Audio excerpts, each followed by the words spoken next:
Kesengsaraan akibat penjajahan asing yang dirasakan oleh rakyat Asia dan Afrika menimbulkan semangat nasionalisme untuk memperjuangkan kebebasan bangsanya dari kekuasaan asing. Semangat inilah yang melandasi perjuangan rakyat Asia dan Afrika. Contohnya adalah Gamal Abdel Nasser dari Mesir dan Mustafa Kemal Pasha dari Turki.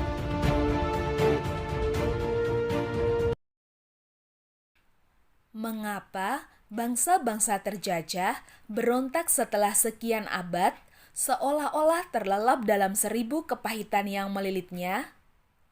Ada sejumlah alasan yang bisa dikemukakan.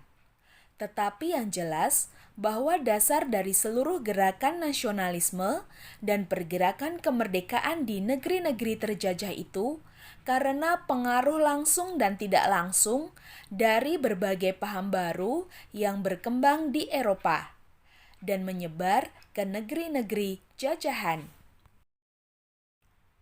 Apa saja paham-paham baru tersebut? Untuk mengetahuinya, silahkan kalian pahami uraian materi, perkembangan paham-paham baru, dan pengaruhnya terhadap kesadaran dan pergerakan nasionalisme di Asia Afrika.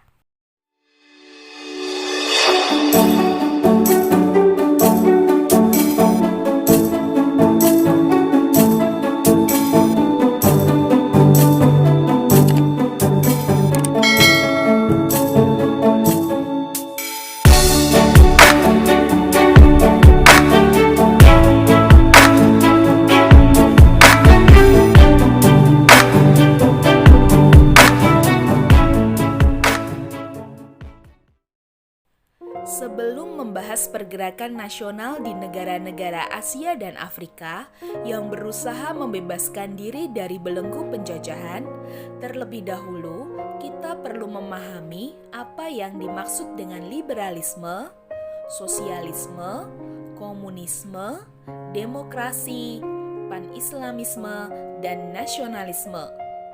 Paham-paham tersebut memberikan pengaruh besar terhadap gerakan nasionalisme di Asia dan Afrika. Paham liberalisme. Kata liberalisme berasal dari bahasa Latin yaitu liber yang berarti bebas.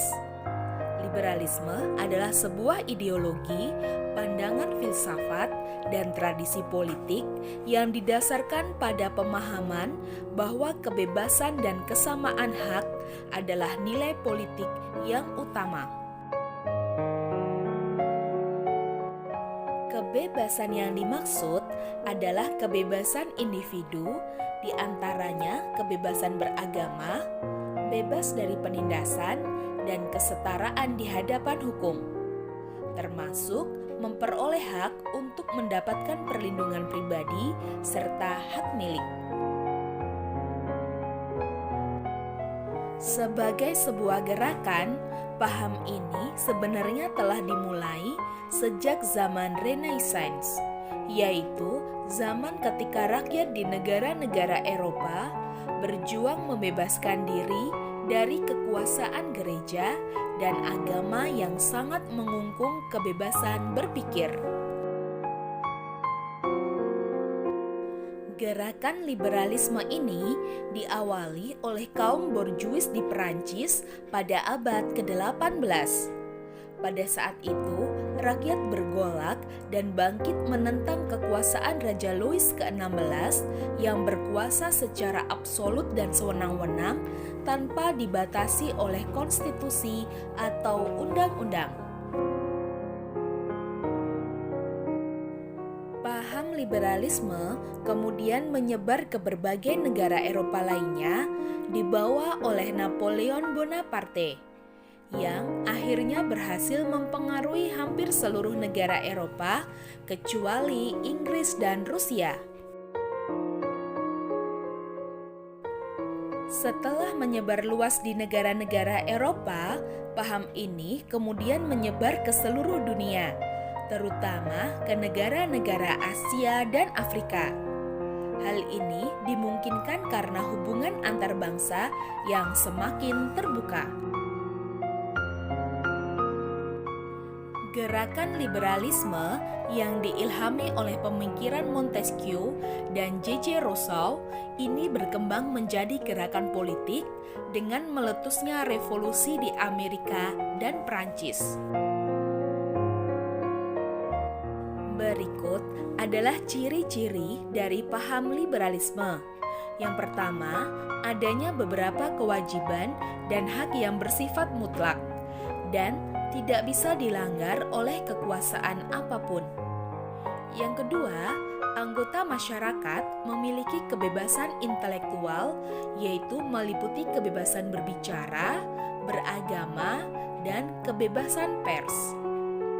Yang ketiga, pemerintah hanya dapat mengatur sebagian kehidupan masyarakat, sehingga masyarakat dapat belajar banyak membuat keputusan untuk kehidupan masing-masing. Yang keempat, kekuasaan dari seseorang terhadap orang lain merupakan hal yang buruk, sehingga dalam paham ini tidak boleh adanya perbudakan. Dan yang terakhir, negara dikatakan sejahtera apabila semua masyarakat atau sebagian masyarakatnya merasa bahagia. Pengaruh paham liberalisme terhadap gerakan nasionalisme di Asia Afrika. Yang pertama, paham liberalisme dikenal di Asia dan Afrika karena kolonialisme dan imperialisme Eropa.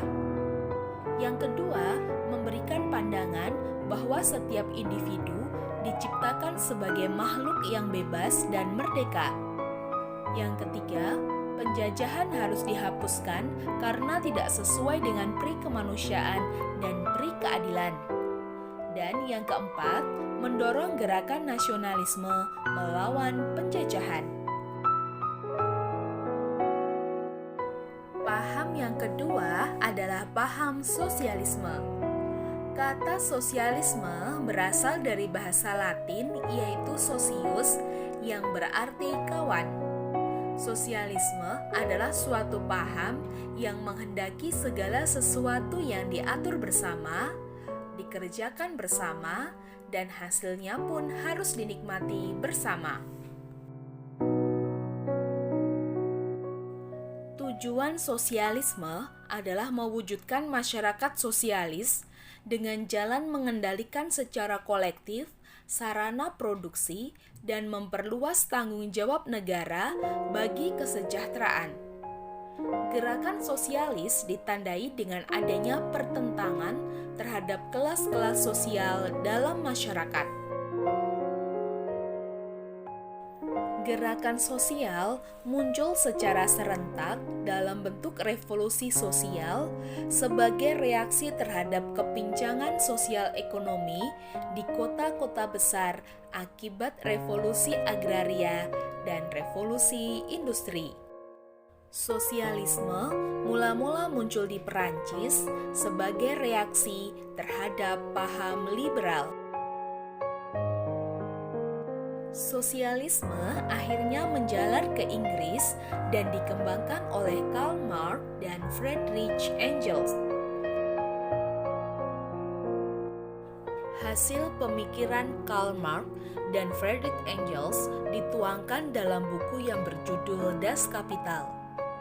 Ajaran Karl Marx kemudian terkenal dengan Marxisme atau sosialisme. Ajaran sosialisme Karl Marx kemudian diterapkan oleh pemerintah negara Rusia di bawah pimpinan Lenin. Berikut adalah pengaruh paham sosialisme terhadap gerakan nasionalisme di Asia Afrika. Yang pertama, paham sosialisme dikenal di Asia dan Afrika karena kolonialisme dan imperialisme Eropa. Yang kedua, memberikan pandangan bahwa setiap individu diciptakan setara tanpa kelas. Yang ketiga, mendorong gerakan nasionalisme melalui organisasi-organisasi politik untuk menyalurkan aspirasinya. Dan yang keempat, menciptakan sistem pemerintahan yang bersifat kerakyatan demi mencapai kemakmuran bersama.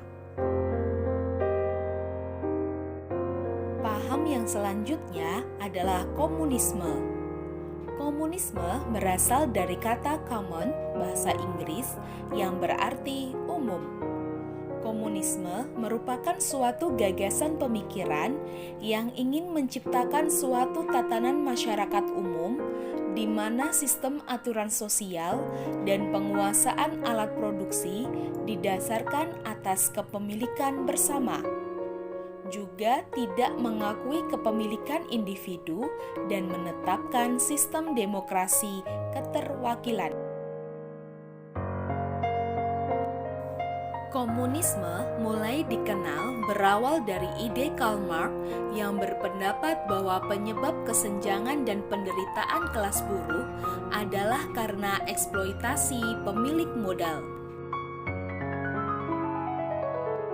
Adapun pengaruh komunisme terhadap gerakan nasionalisme di Asia Afrika antara lain, yang pertama, mendorong lahirnya gerakan politik yang lebih radikal dan revolusioner untuk mengambil alih kekuasaan dari tangan kapitalis dan imperialis.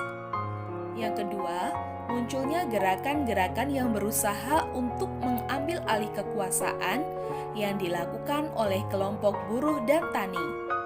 Yang ketiga, menjadikan negara sebagai penguasa alat produksi untuk menciptakan kehidupan ekonomi yang merata. Pan-Islamisme. Pan-Islamisme adalah suatu paham yang ingin menyatukan seluruh umat Islam di dunia tanpa melihat perbedaan ras, suku, dan bangsanya guna melawan penjajahan di bawah satu tatanan pemerintahan. Hal ini merujuk pada ajaran Nabi, yaitu ukhuwah Islamiyah. Paham pan-Islamisme berasal dari gagasan Jamaluddin Al-Afghani. Pemikiran Jamaluddin Al-Afghani tentang gagasan pan-Islamisme sangat erat kaitannya dengan kondisi pada awal abad ke-20. Pada abad ini, terjadi beberapa kemunduran dalam negara-negara Islam. Sementara negara Barat terjadi kemajuan disertai pengembangan kekuasaan. Jamaluddin melihat pengembangan kekuasaan ini termasuk penjajahan yang harus dilawan dengan cara bersatunya negara-negara Islam menjadi satu kekuatan besar. Perkembangan pan-Islamisme oleh Jamaluddin Al-Afghani sangat berpengaruh bagi para tokoh-tokoh Islam. Pan-Islamisme meluas ke berbagai negara, khususnya negara-negara Islam. Raja Faisal dan Shah Iran mengusulkan untuk diadakan KTT Islam. Akhirnya, dibentuk organisasi konferensi Islam yang berkedudukan di Jeddah. Pengaruh pan-Islamisme terhadap gerakan nasionalisme di Asia dan Afrika. Yang pertama, mendorong lahirnya gerakan nasionalisme berdasarkan solidaritas keagamaan, yaitu Islam, tanpa memandang perbedaan suku, ras, dan status sosial. Yang kedua, munculnya tokoh-tokoh pembaharuan Islam di berbagai negara Asia Afrika. Paham yang selanjutnya adalah paham nasionalisme. Kata nasionalisme berasal dari bahasa Inggris yaitu nation yang artinya bangsa. Sedangkan menurut KBBI, nasionalisme adalah suatu paham untuk mencintai bangsa dan negara sendiri atau politik untuk membela pemerintahan sendiri. Jadi, secara umum dapat disimpulkan bahwa nasionalisme merupakan suatu rasa cinta terhadap bangsa dan tanah air yang ditimbulkan oleh persamaan tradisi yang berkaitan dengan sejarah, bahasa, kebudayaan, pemerintahan, tempat tinggal, dan keinginan untuk mempertahankan kesatuan bangsa. Nasionalisme berkembang pertama kali di Eropa sekitar abad ke-18. Nasionalisme di Eropa muncul sebagai kesadaran untuk menyatukan wilayah atau daerah yang terpecah belah. Kemudian, paham ini menyebar dengan cepat ke seluruh dunia, terutama di negara-negara jajahan bangsa Eropa.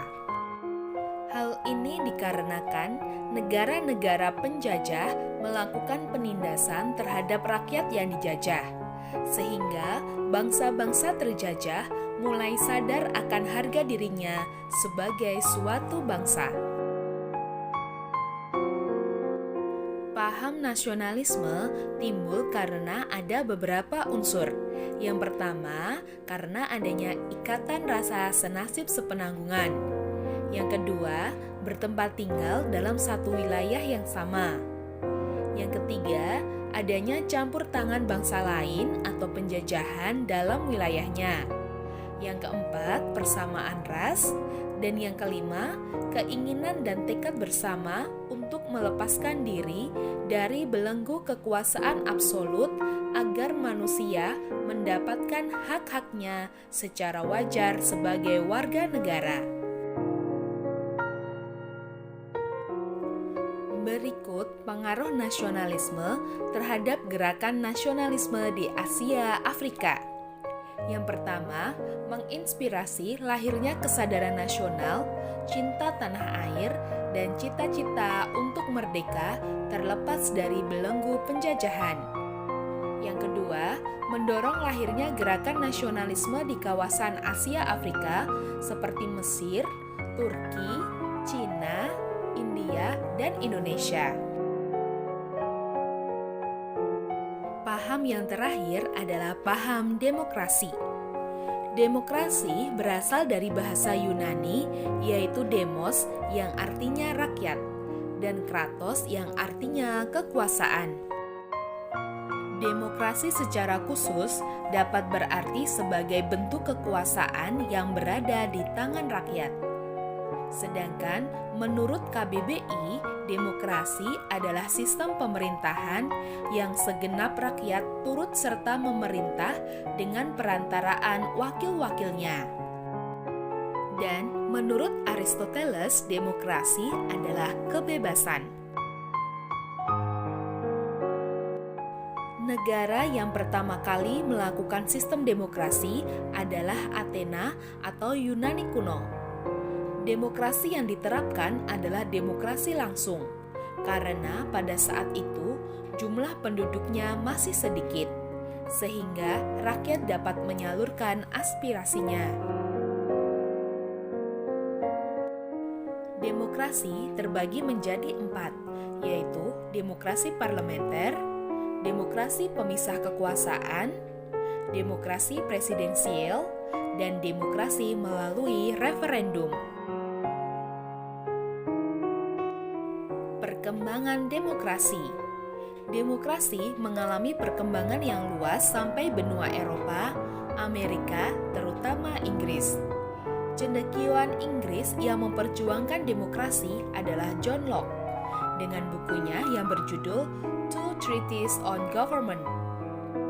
Pada akhir 90-an, hampir seluruh negara di dunia mengadopsi pemerintahan demokratis walaupun memiliki variasi sistem politik yang berbeda. Oke anak-anak, itu tadi pembahasan kita tentang perkembangan paham-paham baru di Eropa dan pengaruhnya terhadap pergerakan nasional. Terima kasih atas perhatiannya. Sekian saja. Wassalamualaikum warahmatullahi wabarakatuh.